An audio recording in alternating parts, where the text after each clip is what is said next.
सुंदर सुविचार. इतरांपेक्षा वेगळं बनायचं असेल तर चेहऱ्याने नाही तर विचाराने आणि संस्काराने बना. कारण माणसाचे चेहरे कधी ना कधी प्रत्येकाची साथ सोडतच असतात, मात्र माणसाचे विचार आणि त्याचे संस्कार शेवटपर्यंत साथ सोडत नसतात. ध्येयासाठी आतोनात प्रयत्न करा.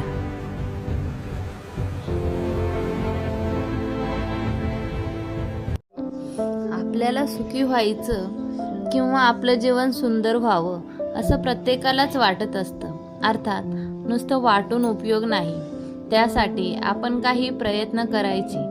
त्यासोबत निदान 3 गुण तरी आपल्याकडे असावे असं अगदी ढोबळ मानाने सांगता येईल. हे 3 गुण म्हणजेच मनात सर्वांविषयी प्रेम पाहिजे.